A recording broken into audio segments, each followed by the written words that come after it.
అందరికీ నమస్కారం. నేను మీ నరేష్ కుమార్, ఎకానమీ ఫ్యాకల్టీ, తెలంగాణ. ఈరోజు మనం భారత పారిశ్రామిక రంగానికి సంబంధించి చిన్న తరహా పరిశ్రమల గురించి తెలుసుకునేటటువంటి ప్రయత్నం చేద్దాం. చిన్న తరహా పరిశ్రమలు, స్మాల్ స్కేల్ ఇండస్ట్రీస్, భారతదేశ ఆర్థిక వ్యవస్థలో చిన్న తరహా పరిశ్రమలకు పెద్దపీట ఉందని చెప్పవచ్చు. ముఖ్యంగా భారతదేశానికి స్వాతంత్రం రావడానికంటే ముందు భారతదేశాన్ని బ్రిటిష్ వారు పరిపాలించారు. బ్రిటిష్ వారు భారతదేశానికి ఎప్పుడు వచ్చారు అన్నప్పుడు మన ఆన్సర్ ఎప్పుడైనా గుర్తుపెట్టుకోండి, 1600 ఇయర్ని చెప్పాలి. ఎందుకంటే ఈస్ట్ ఇండియా కంపెనీ అదే సంవత్సరంలోనే ఇండియాలో స్థాపించబడింది. కాబట్టి భారతదేశానికి బ్రిటిష్ వారు 1600 ఇయర్లో వచ్చారు. ముఖ్యంగా ఈస్ట్ ఇండియా కంపెనీ కూడా అదే సంవత్సరంలో స్థాపించబడింది. అయితే భారతదేశానికి బ్రిటిష్ వారు వచ్చే నాటికి, అంటే 1600 ఇయర్ నాటికి విదేశీ వ్యాపారంలో భారతదేశం యొక్క వాటా 18% ఉందండి. ఎంత ఉందండి? 18% ఉందండి. 18%. బ్రిటిష్ వారు భారతదేశానికి వచ్చే నాటికల్లా 1600 ఇయర్ నాటికల్లా విదేశీ వ్యాపారంలో భారతదేశం యొక్క వాటా 18% ఉంది. బ్రిటిష్ వారి నుండి భారతదేశం స్వాతంత్రం 1947వ సంవత్సరంలో పొందటం జరిగింది. 1947 నాటికి బ్రిటిష్ వారు భారతదేశం నుండి పోయే నాటికి విదేశీ వ్యాపారంలో భారతదేశం యొక్క వాటా ఎంత ఉంది సార్ అంటే జస్ట్ మధ్యలో ఒక డాట్ వచ్చింది, 1.8%కి తగ్గింది.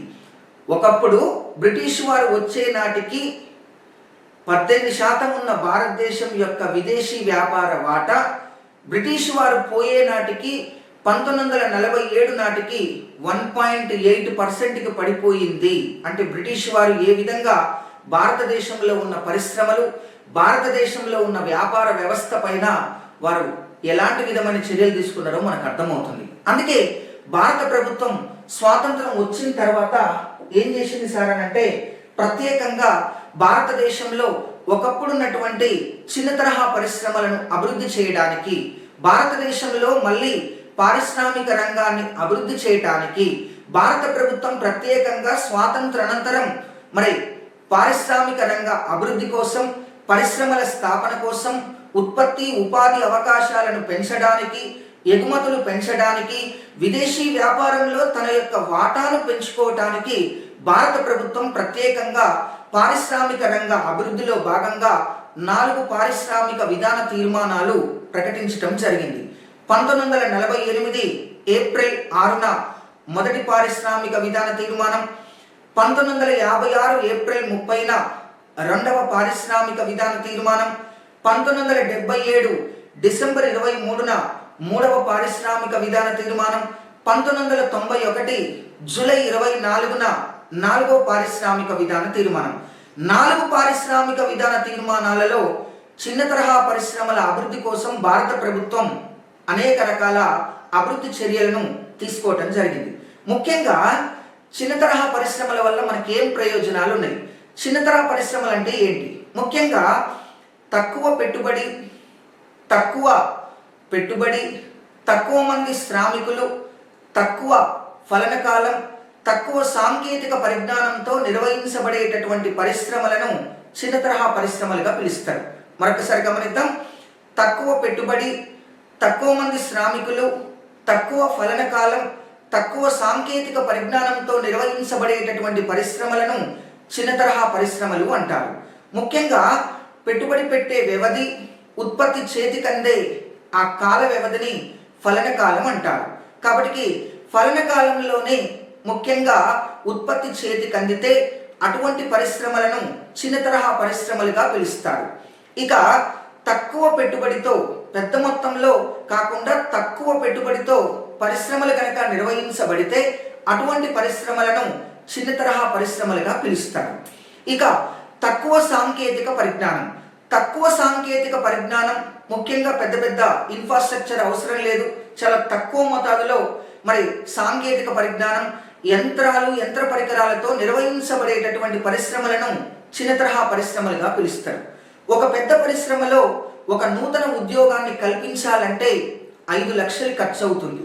అదే 5 లక్షల రూపాయలతోటి చిన్న తరహా పరిశ్రమలో 7గురికి ఉపాధి అవకాశాలు కల్పించవచ్చు. అంటే చిన్న తరహా పరిశ్రమలో వేగంగా ఉపాధి అవకాశాలు పెంచడానికి ఒక మంచి అవకాశం ఏర్పడుతుంది. ముఖ్యంగా చిన్న తరహా పరిశ్రమల వల్ల మనకి ఏం ప్రయోజనాలు ఉన్నాయి అని మనం ఒకసారి గమనించి చూసినట్లయితే, నిర్వహణ చాలా సులభంగా ఉంటుంది, స్థాపించడం కూడా సులభంగా ఉంటుంది, ఉపాధి అవకాశాలు వేగంగా పెంచవచ్చు, ఉత్పత్తి వేగంగా సాధించవచ్చు, యాజమాన్యానికి శ్రామికులకు మధ్య సత్సంబంధాలు ఉంటాయి, తక్కువ సాంకేతిక పరిజ్ఞానం ఉపయోగపడుతుంది. ఇలా చెప్పుకుంటూ పోతే ముఖ్యంగా చిన్న తరహా పరిశ్రమల వల్ల అనేక రకాలైనటువంటి ప్రయోజనాలు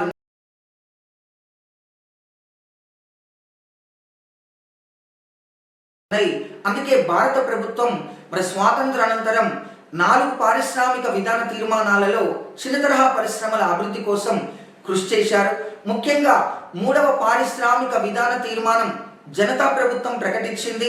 మొరార్జీ దేశాయ్ ప్రభుత్వం ప్రకటించిన ఈ తీర్మానం ముఖ్యంగా చిన్న తరహా పరిశ్రమలకు పెద్దపీట వేసింది. భారతదేశంలో 3వ పారిశ్రామిక విధాన తీర్మానంలో భాగంగా అధిక ప్రాధాన్యత చిన్న తరహా పరిశ్రమలకు ఇవ్వటం జరిగింది. మరి భారతదేశంలో పెట్టుబడిని బేస్ చేసుకొని ఒకసారి చిన్న తరహా పరిశ్రమల యొక్క పెట్టుబడిని మరి ఏ విధంగా ప్రకటించారని చూస్తే, 1948వ సంవత్సరంలో భారతదేశంలో చిన్న తరహా పరిశ్రమల పెట్టుబడి 5,000 రూపాయలు ఉండేది. ఎంత ఉందండి? 5,000. 1948లో చిన్న తరహా పరిశ్రమల పెట్టుబడి 5,000 రూపాయలు. అంటే మీరు ఒకసారి గమనించండి, 1948వ సంవత్సరంలో 5,000 రూపాయల పెట్టుబడితో నిర్వహించబడినటువంటి పరిశ్రమలను చిన్న తరహా పరిశ్రమలుగా ప్రకటించారు. 1956వ సంవత్సరంలో 5 లక్షలకు వీటి యొక్క పెట్టుబడిని పెంచడం జరిగింది. ఎస్ అండి, 1956 నాటికి 5 లక్షల రూపాయలతో నిర్వహించబడేటటువంటి పరిశ్రమలను చిన్న తరహా పరిశ్రమలుగా ప్రకటించారు. ఇక 1977 నాటికి చిన్న తరహా పరిశ్రమల పెట్టుబడిని 10 లక్షల రూపాయలకు పెంచారు. 1977 నాటికి 10 లక్షల రూపాయల పెట్టుబడితో నిర్వహించబడేటటువంటి పరిశ్రమలను చిన్న తరహా పరిశ్రమలుగా ప్రకటించారు. ఇక 1991 నాటికి చిన్న తరహా పరిశ్రమల పెట్టుబడిని 60 లక్షలకు పెంచారు. 1991 నాటికి 60 లక్షల రూపాయల పెట్టుబడితో నిర్వహించబడేటటువంటి పరిశ్రమలను చిన్న తరహా పరిశ్రమలుగా పిలుస్తారు. ఇక 1997వ సంవత్సరంలో చిన్న తరహా పరిశ్రమల పైన అబీద్ హుస్సేన్ కమిటీ 1997వ సంవత్సరంలో చిన్న తరహా పరిశ్రమల పైన అబీద్ హుస్సేన్ కమిటీని నియమిస్తే, ఈ కమిటీ ముఖ్యంగా చిన్న తరహా పరిశ్రమల పైన అధ్యయనం చేస్తూ చిన్న తరహా పరిశ్రమల యొక్క పెట్టుబడిని 60 లక్షల రూపాయల నుండి 3 కోట్ల రూపాయలకు పెంచడం జరిగింది. ఎస్ అండి, 60 లక్షల నుండి 3 కోట్ల రూపాయలకు వీటి యొక్క పెట్టుబడిని పెంచడం జరిగింది. కాబట్టి 1997 నాటికి 3 కోట్ల రూపాయల వరకు పెట్టుబడి పెట్టి నిర్వహించబడేటటువంటి పరిశ్రమలను ఏ పరిశ్రమలుగా పిలుస్తారు? చిన్న తరహా పరిశ్రమలు. ఇక ప్రత్యేకంగా 2000 సంవత్సరంలో వాజ్పేయి ప్రభుత్వం చిన్న తరహా పరిశ్రమల పెట్టుబడి వ్యయాన్ని 3 కోట్ల రూపాయల నుండి 1 కోటికి తగ్గించడం జరిగింది. ఎస్ అండి, 2000 సంవత్సరంలో చిన్న తరహా పరిశ్రమల యొక్క పెట్టుబడిని 3 కోట్ల రూపాయల నుండి 1 కోటికి తగ్గించారు. ఇక 2005వ సంవత్సరంలో ప్రత్యేకంగా మన్మోహన్ సింగ్ ప్రభుత్వం పరిశ్రమలకు సంబంధించి ఒక చట్టాన్ని తీసుకొచ్చింది. ఎంఎస్ఎంఈడి చట్టాన్ని తీసుకొచ్చింది. ఈ చట్టం ఏం చెప్తుందని ఒకసారి చూస్తే, ఈ చట్టం ఏం చెప్తుంది? Micro small medium enterprises development act. Yes అండి, micro small medium enterprises development act, MSMED చట్టం 2005వ సంవత్సరంలో తీసుకొచ్చింది. ఈ చట్టం చిన్న తరహా పరిశ్రమల పెట్టుబడిని ముఖ్యంగా 25 లక్షల రూపాయల నుండి 5 కోట్ల రూపాయల వరకు పెట్టుబడి పెట్టి నిర్వహించబడేటటువంటి పరిశ్రమలను చిన్న తరహా పరిశ్రమలుగా ప్రకటించడం జరిగింది. ఎంఎస్ఎంఈడి చట్టం ప్రకారం 25 లక్షల నుండి 5 కోట్ల రూపాయల వరకు పెట్టుబడి పెట్టి నిర్వహించబడేటటువంటి పరిశ్రమలను చిన్న తరహా పరిశ్రమలుగా పిలవటం జరిగింది. ఈ విధంగా భారతదేశంలో ప్రత్యేకంగా చిన్న తరహా పరిశ్రమలు అనేటటువంటి వాటిని, ముఖ్యంగా వాటి పెట్టుబడిని ఈ విధంగా డిజైన్ చేయడం జరిగింది.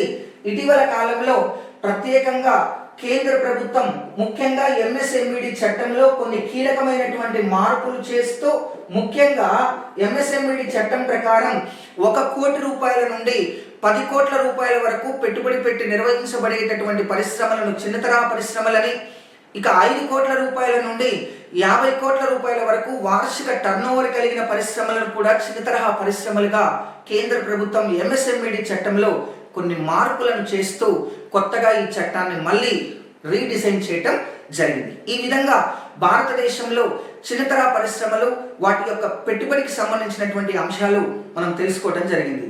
ఎకానమీకి సంబంధించి తప్పకుండా అప్డేటెడ్తో కూడిన సమకాలీన సమగ్ర విశ్లేషణతో కూడిన అంశాలను ప్రతిరోజు మనం తెలుసుకునే ప్రయత్నం చేద్దాం. Thank you very much.